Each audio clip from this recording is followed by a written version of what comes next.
If you've ever watched a magician pull a rabbit from a hat and thought, cute, but where did my wallet go? That's the flavor of surprise I got on my 59th birthday. Picture this. I arrive at a bistro that looks like someone decorated a warehouse with twinkle lights and reclaimed barn doors. Samantha picked it because industrial chic photographs well, which is code for, you can't hear yourself think over the espresso machine. Victor, my only child, born serious and getting seriouser, waves me over like a maitre d'. The hostess calls me queen, which I don't hate, and I'm in a cranberry cardigan I saved for the occasion because, yes, I still believe in putting on lipstick for milestones. We've got a long farmhouse table, mason jars pretending to be vases, candles trapped under glass domes like little fireflies doing time. My friends are there. Marjorie with her floral scarf, Tom with his endless trivia about sourdough starters, and everyone stands to squeeze my shoulders and tell me I look rested. I pretend that's a compliment. The waiter sets down a board of cheeses so fancy they come with tiny biographies. Samantha plops a bag in my lap before I can unfold my napkin. Tissue paper the color of wedding mints billows out, and inside I find a baby blue knit cap stitched with best Nana ever. Well, I chuckle because what else do you do when someone hands you a prophecy disguised as yarn? It's perfect timing since we'll be needing extra room, Victor says, smoothing a wrinkle from the tablecloth like he's negotiating a treaty with linen. His smile looks rehearsed, the way you practice in a mirror and decide you're charming.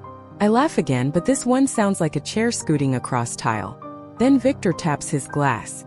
Not just a tap, he's auditioning for orchestra bells. The chatter dims. Phones rise because we live in a world where nothing counts unless it's recorded.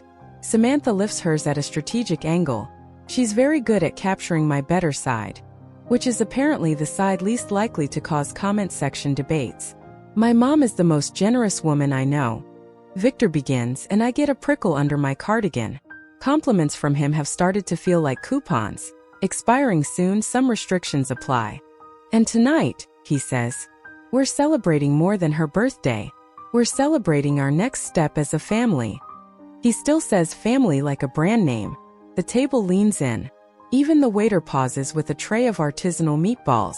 We'll be moving into Mom's place, he announces, palm open like he's presenting a game show prize.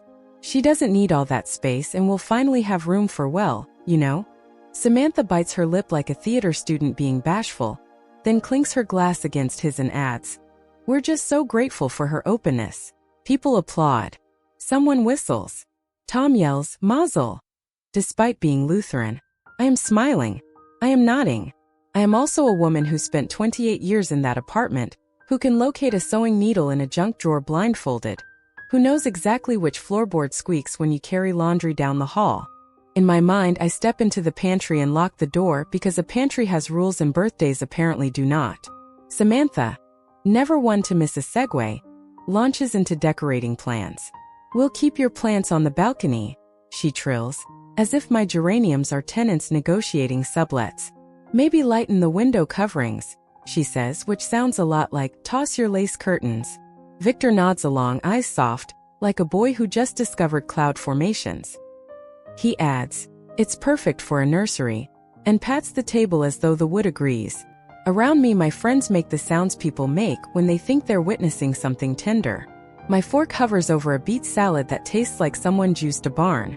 I raise my glass and say something forgettable about new chapters.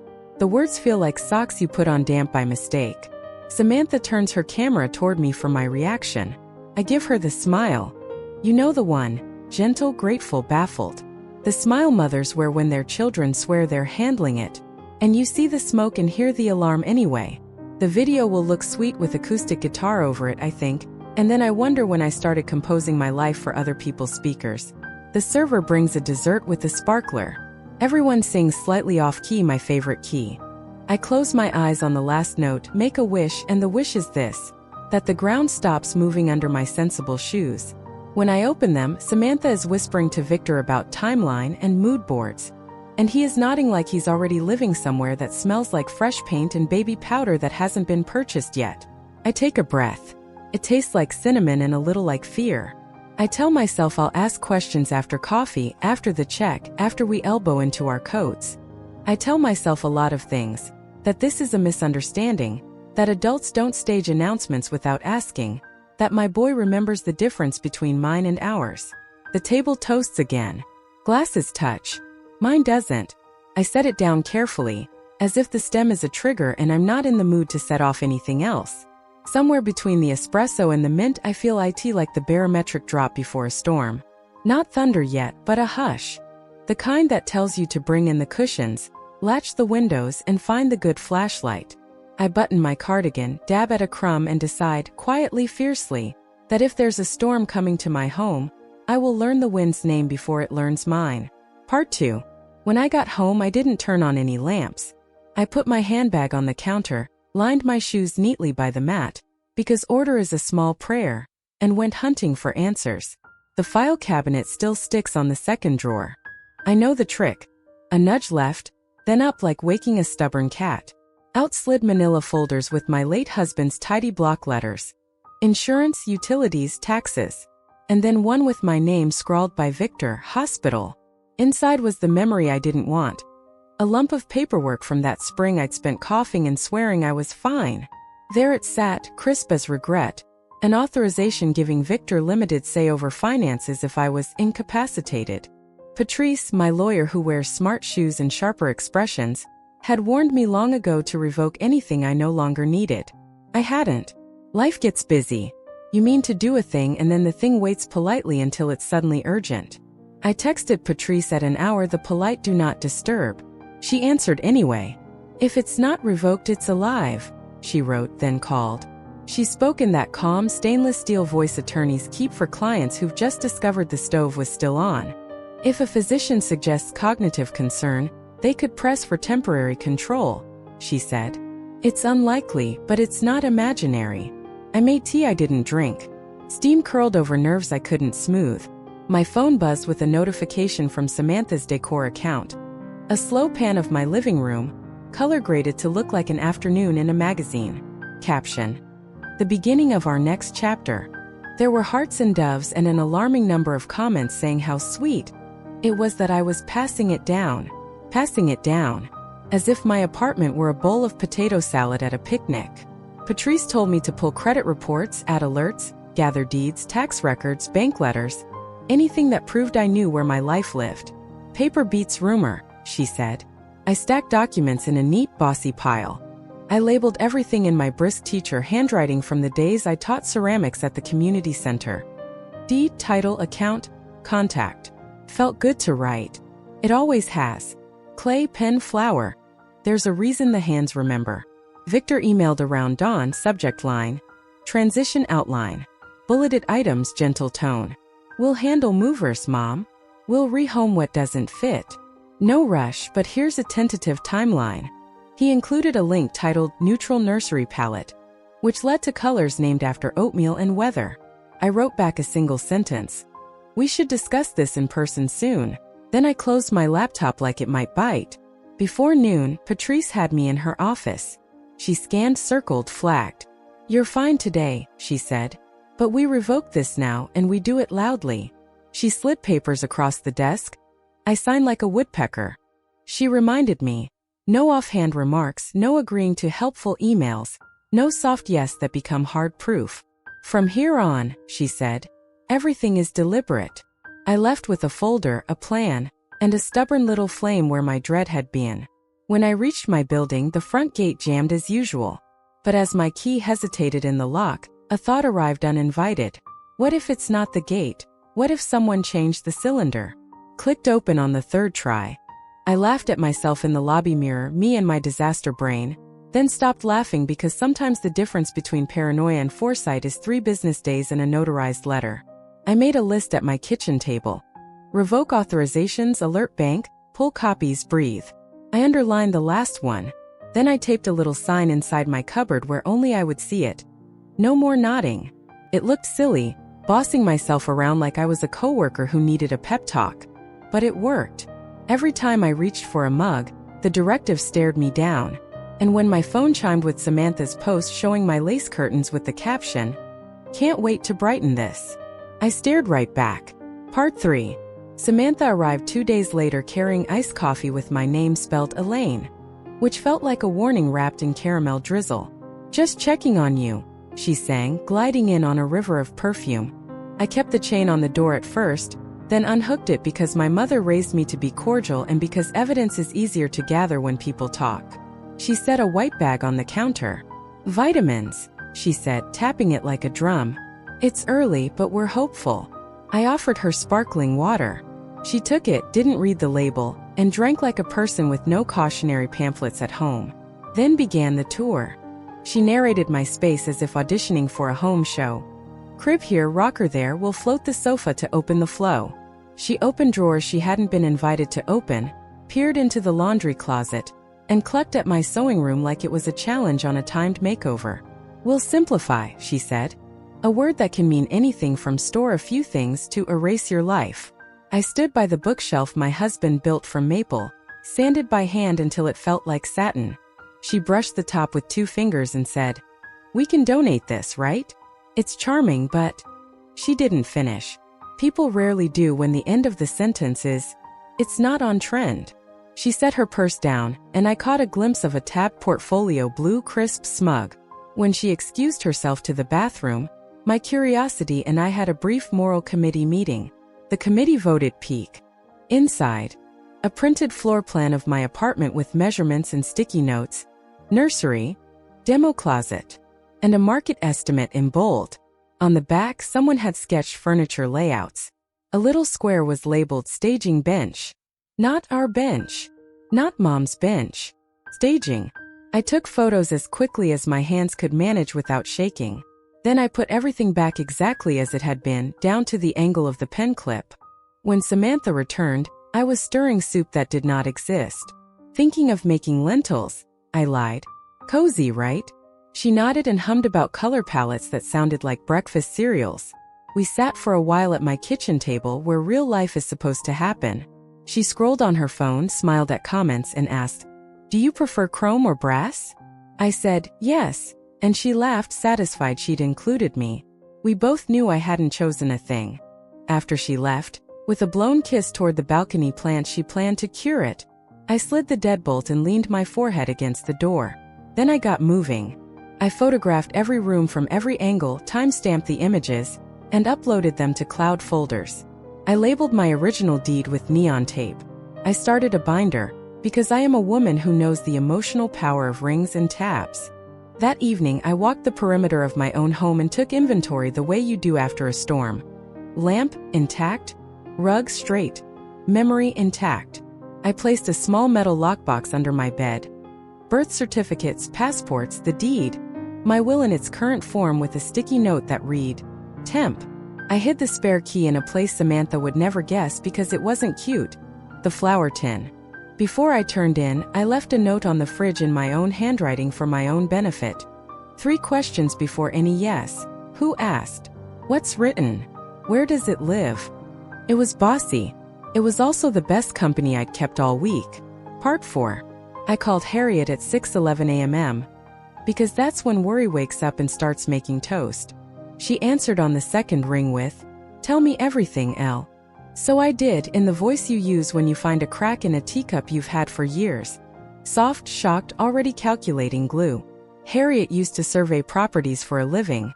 Now she bakes cardamom bread and knows every whisper in the housing market.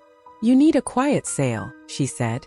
"No listing, no photos, cash buyer who thinks discretion is a virtue." She had 3 names by lunchtime and a plan by dessert. I'd show the apartment to one buyer we trusted. Meanwhile, we'd scout me a place that didn't know Victor's middle name. By Thursday, we were driving to a lakeside cabin across the province. The road curled through stands of pine, the kind of trees that don't gossip. The cabin had an honest face. Weathered porch, slanted light, a kitchen that still believed in checkered curtains. The stove tilted a hair left like it was listening. Out back, a square of earth begged for thyme and tomatoes. I exhaled something I'd been holding since the cheese board. We made an offer before I could talk myself into a cheaper, sadder choice.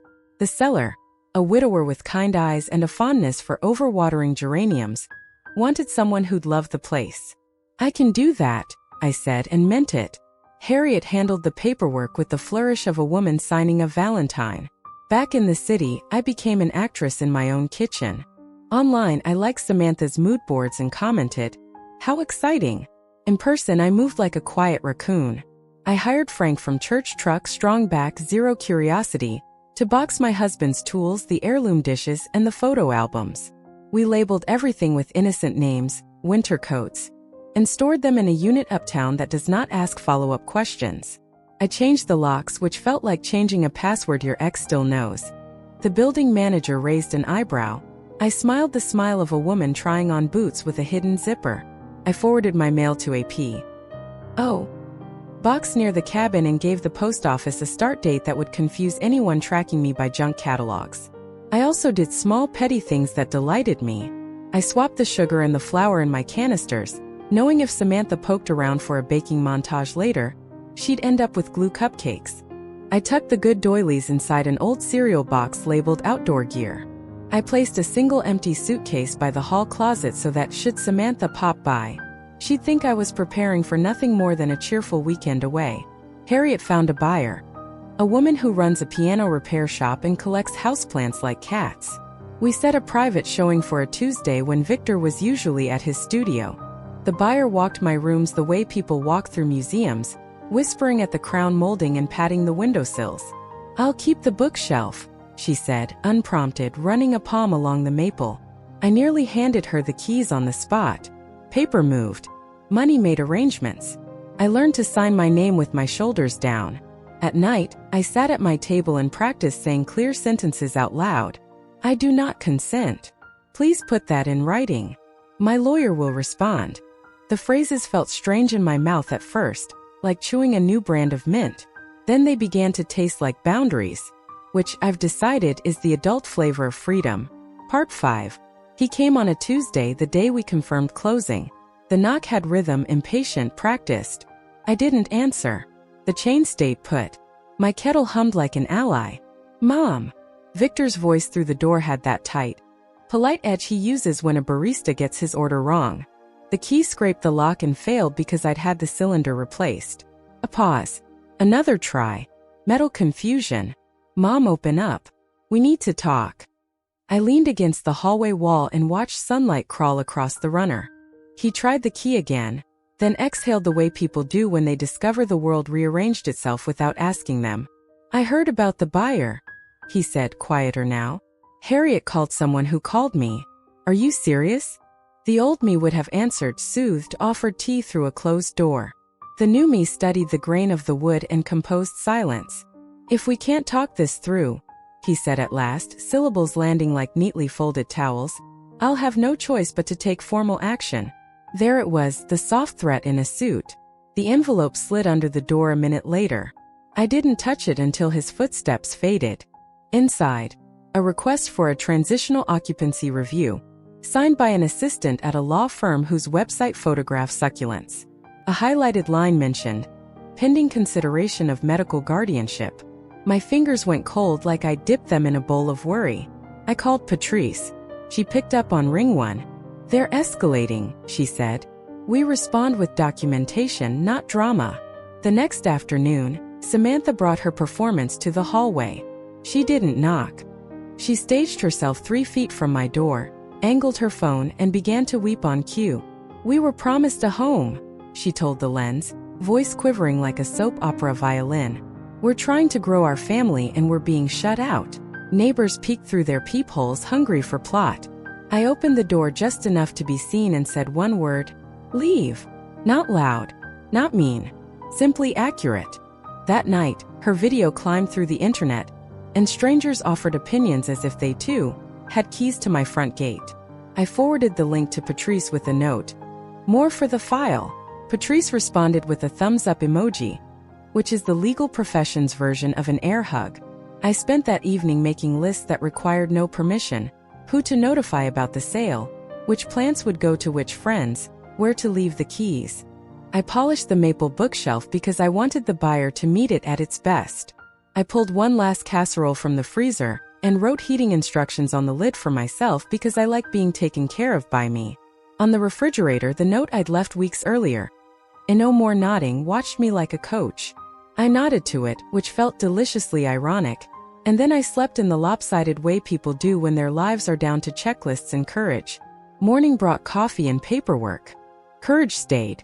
When the building super passed me in the lobby, he asked, "Everything all right, Mizzy?" I smiled the way you smile at rain that finally understands it's not invited inside. "Everything's in order," I said. And for once, glory be, it was. Part 6.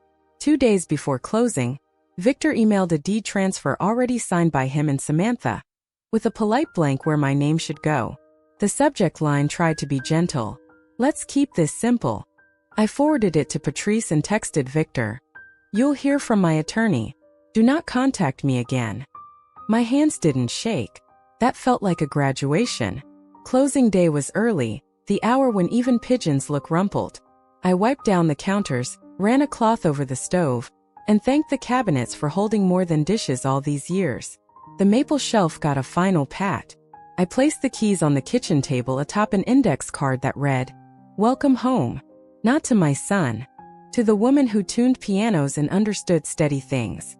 I left before sunrise, suitcase wheels clacking over sidewalk seams I knew by heart. The city smelled like bread and bus brakes.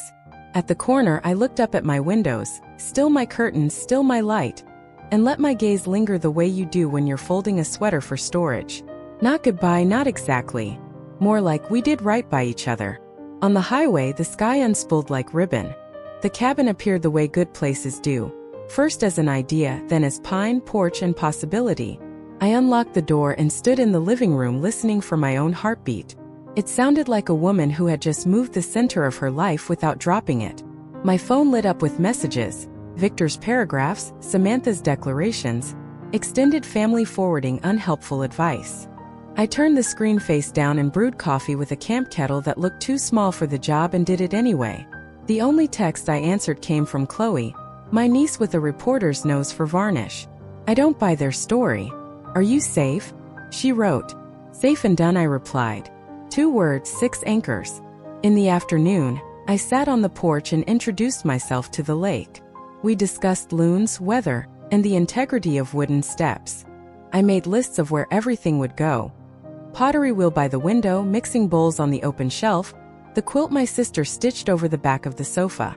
I decided the porch would be my new kitchen table, the place where plans are made, arguments end, and tomatoes are admired for doing their best in bad soil. That night, I wrote down a phrase in my notebook that felt important. They want a scene. Give them a record.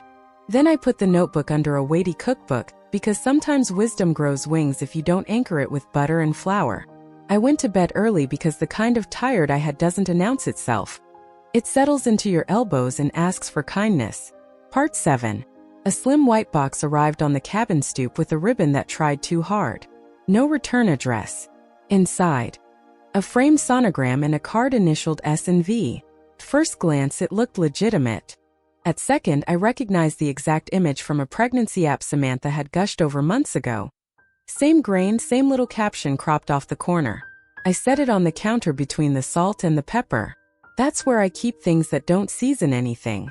2 evenings later, tires whispered on my gravel drive. I didn't turn on a light. Footsteps on the path. A knock that wanted to be friendly and wasn't. "Mom," Victor called. "We drove all this way to talk." Samantha added a tremble to her voice like powdered sugar. "We brought wine." It sat on the step long enough to announce itself as a prop. I watched the porch from the shadowed kitchen and thought of every time I'd stood in doorways trying to make other people comfortable. Not today. They waited, knocked again, then shifted to the language of ultimatum. "You've made your choice," Victor said finally. "Don't expect us to call you family again." Their taillights stitched a red seam through the trees. I poured the wine down the sink the next morning because I refused to drink anything named forgiveness that arrives in a bottle. 9 days later, I sat in Patrice's office signing documents that sounded like armor. We updated my will so thoroughly even my quilt knew where it stood. Everything goes to a trust for women rebuilding after financial entanglements with people who loved them loosely. The cabin. The accounts. The maple rolling pin I guard like a relic. Victor and Samantha cannot challenge it without tripping over a paper trail wide enough to host a parade. Patrice slid a copy toward me. "They'll huff," she said, tapping the signature line. "They may posture. But legally, Elaine, you've built a brick path and put their names on the outside of the gate." I signed and my name looked sturdy. On the way out, I bought myself a lemon bar because I believe in citrus for victories that don't look like fireworks. Back at the cabin, I hung a small bell by the back door, the kind that tinkles when someone enters with good intentions. It stayed quiet, which felt correct. That evening, I wrote a letter I didn't send. "Dear Victor," it began. "You were always good at puzzles. Here is one. If a home is made of walls and a house of deeds, where does a boundary live? Answer. In my mouth when I say no. In my hand when I sign. In my feet when I walk." I folded the letter and slid it into a cookbook, right beside the recipe for pound cake. Some truths need butter to keep them tender. Part 8. 9 months later, my mornings belong to thyme, tomatoes, and a stubborn mint that thinks it owns the planter box. I took weaving lessons from Margot next door, who can turn a pile of wool into a rug that warms the idea of your feet. Afternoons, I volunteered at the arts center, glazing bowls, labeling shelves, teaching a teenager named Lowell the difference between rustic and wobbly. Evenings, I learned the wind schedule and which chair on the porch knows my shoulder blades. I replace my city habits with better ones. I keep a ledger, not because numbers are romantic, but because clarity is. Every bill is a line I write on purpose. Every donation gets a note in the margin, who it might help, what I hope for them. I mailed a check to a shelter that helps older women untangle their lives from helpers who weren't helping.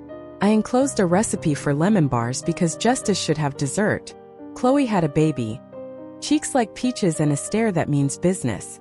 She sent a photo with a note. If she turns out half as sturdy as you, I'll count myself lucky. I taped it to the fridge with a magnet shaped like a sunflower and cried the quiet kind that waters plants from the inside. Sometimes people ask if I miss the apartment. I miss the view from the kitchen sink at 5 p.m. when the sky pretends to be soup. I miss the clack of the old heater like a chorus of tiny tap dancers. I don't miss being a character in someone else's announcement. The new owner sent a postcard, piano keys sketched in ballpoint, thanking me for the bones and the light, and telling me the maple shelf holds ferns now. I read it twice and tucked it into my binder under a tab labeled after. There's a before for every life and there's an after. The trick is not mistaking one for the other when someone else starts narrating. My phone lives in a drawer more than it lives in my hand. When it hums with unknown numbers, I let it hum itself out. Boundaries are quiet instruments. You play them with absence as much as presence. On the first truly warm evening, I hosted Margot for iced tea and Harriet for a thick slice of cardamom bread. We sat on the porch, 3 women comparing notes on roofs, recipes, and how to install a sense of peace without hiring a contractor. The bell by the back door chimed once, just a breeze, and we all looked up like it might be a guest arriving with good intentions. It wasn't. It was the wind reminding us we're right where we said we'd be. Before bed, I wrote in my notebook, I kept the home. Not the address, the home. Fits in my chest now. Then I tucked the notebook beneath the lemon bar recipe because some victories should always smell faintly of sugar and zest. Share your thoughts in the comments. Have you ever had to defend your boundaries with close family? How did it end? If you liked the story, subscribe to the channel and give us a like.